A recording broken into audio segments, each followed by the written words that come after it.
I can. I'm Eric from Australia. Hi. Admire your work greatly, and it's really moved me in my life. Thank you.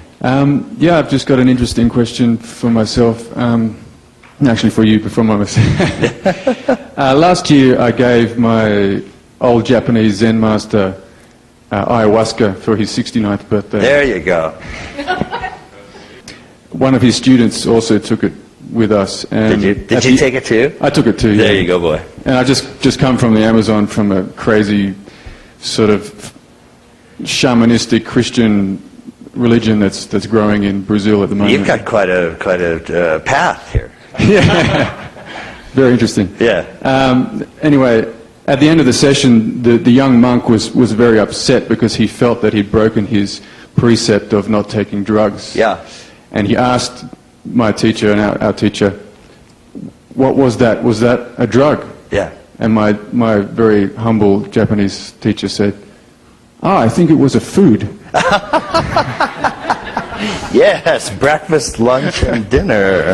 And usually he just enjoys beer and nothing else, and that was the first thing he'd ever had of a psychedelic, nature.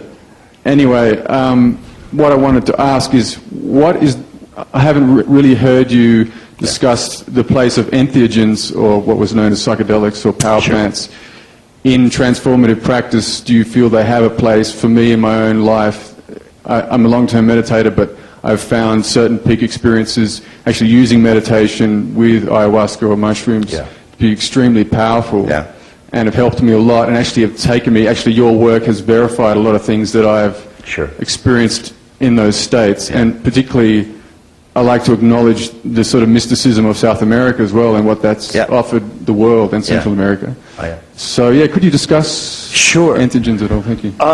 I've tended not to write very much about it because I don't have a lot of experience myself. And I don't know how or why that's so. I mean, as a boomer, it's sort of genetically the case that by the time you're 22, you have to have tried 8 psychedelics. By the time you're 28, you have to try 12. And if not, you can be arrested. And so what I have noticed is that there are, but I've watched this for a very long time, and there are a couple of kind of fundamental constants that kind of keep reoccurring. One is that people that use psychedelics and some form of spiritual practice, meditation or something like that, get an enormous bit out of them. And I think that's because in the meditative states they have some sort of comparison that they can contrast it, they can get a sense about it. They have been introduced to states that are deeper than the ordinary egoic state. So when they're introduced to something like ayahuasca or something, that it's not their first experience, they're not totally taken or blown away by it. They don't overrate it. But at the same time, it's clearly the case, as far as I can tell, that the people that do that get experiences like you're talking about that you just can't quite get sitting on a meditation mat. And some of them use it very, very, very positively. And I think that it's a case that in very judicious uses, some people using both do better than people using either alone. And it's sort of a generic thing that so the more altered states you experience, the more it can help you transform. So I think that's fine, and I think that's true. The downside comes with people that only use psychedelics or drugs, and I found that over the years they just become mean. Somehow it just kind of closes them down. It's like you keep doing it, and you keep doing it, and you keep doing it, and it doesn't quite cause the transformation. It can cause a peak experience, but generally not a transformative experience. And some people, like David Data, will say that in order for altered changes of state to contribute to transformation, permanent transformation, it has to be basically endogenous, not exogenous. It has your own source to do that. The people that do use both and use it as a sacrament, I think, gain an enormous bit out of it. And there's one profound way, in sort of an absolute sense, that you can use psychedelics, and that is particularly first of all, to introduce you to certain subtle states. But then by subtraction, it introduces you and can help you see that ever-present causal state, that ever-present non-dual state. Because fundamentally, the more you go into things like big mind, the more you go into the ever-present state, the more you realize it's not an experience. It doesn't have a beginning in time. And anything that has a beginning in time is not real. We're talking for the absolute state. So you might have been introduced to big mind.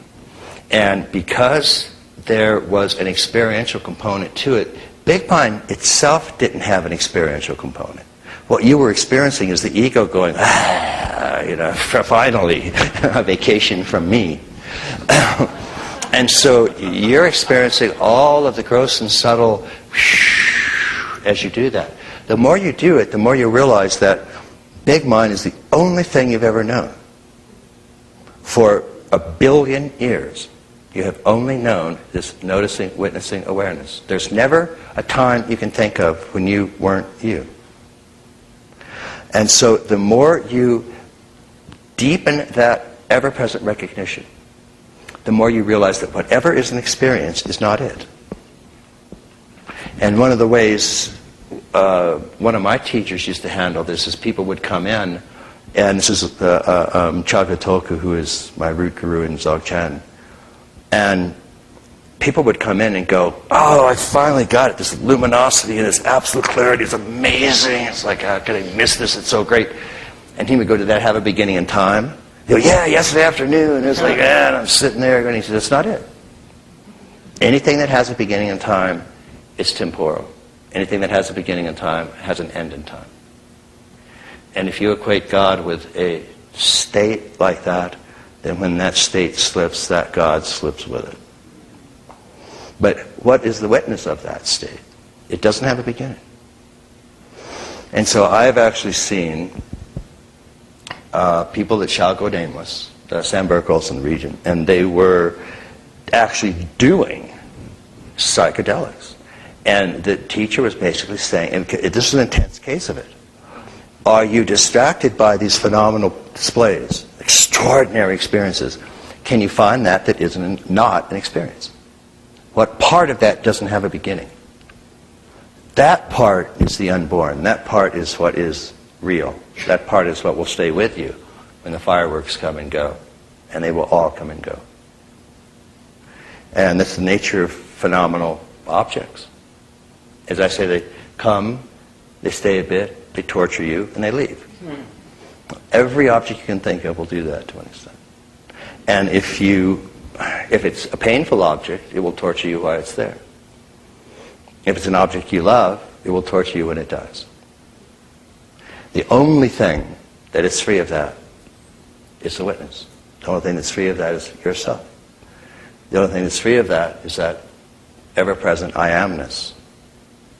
Before Abraham was, I am. Every sentient being can say that. And so this sort of negative lesson for the advanced course is to take this stuff and notice it has a beginning, a middle, and an end. And there's something that doesn't about that. And the more you accustom yourself to just what you're feeling right now, the more you accustom yourself to that in you which is noticing everything. There's something in you which is conscious of everything all the time. It's conscious of dreams. It's conscious of what's arising right now. There's never a time it isn't. It can't be seen as an object. It's that pure awareness that is God. That which is seeing through your eyes right now is God. That which is seen is you, and this room, and these objects. Ever present, unborn, right now, I amness is pure God. And the only problem is that you abandon that in order to identify with a finite object. It's going to come, stay a while, torture you, and leave. That's the first noble truth of Buddhism. Second noble truth is, stop doing that, you schmuck. And the third and fourth noble truth is, there is a way to do that. Now, if you read, I mean, this is true of East and West, really profound contemplative traditions, East and West. If you read the great Mahayana sutras that arose in the wake of this, they're really great, great, great Mahayana sutras. They all say one thing over and over and over again. They're talking about Bodhi, or the enlightened mind. And they say, if you could simply understand that it is unattainable, then you are enlightened. Hard is the meaning of that saying. It is to teach you to refrain from seeking. Over and over and over. The trick is, if you then try to stop seeking, that's more of the same thing. It doesn't matter what's arising. There's an ever-present noticing of everything that's arising.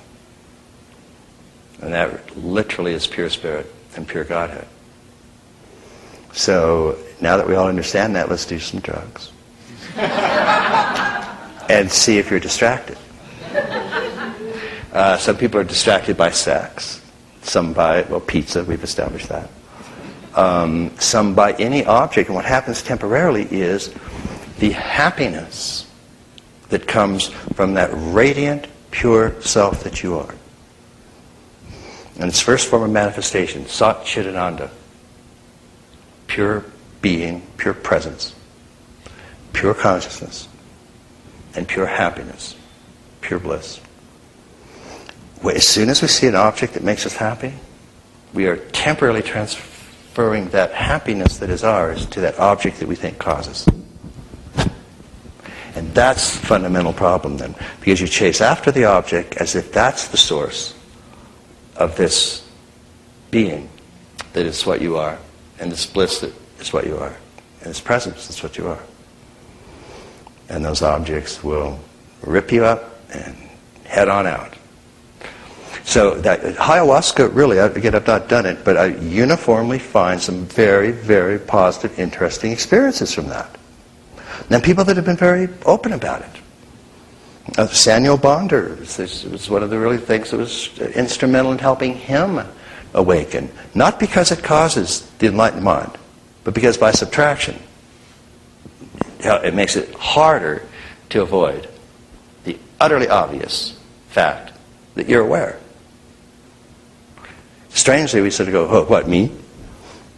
And yeah, you. So that's, we're going to start the illicit drug module. And we have 42 teacher volunteers for that. Just because they think that drugs are free, but they're not. We're charging them. But that's, there are, I think, a lot of the sacred ceremonies. Some of them are merely shamanic, and that's not a put down. Ones they really specialize in subtle realms. And then you get an introduction to that, and that's very important. But subtly and over time, you start, have somebody take it 20 or 30 times. And then it's like, oh, that again. Okay, Jaguar figure again. Okay. And then, it's like, okay. But what's the perceiver of all of that? What's the seer of all that? What's the feeler of all of that? And that hasn't changed. And that's what you are. So, but integral, sure, finds room for all of it. So,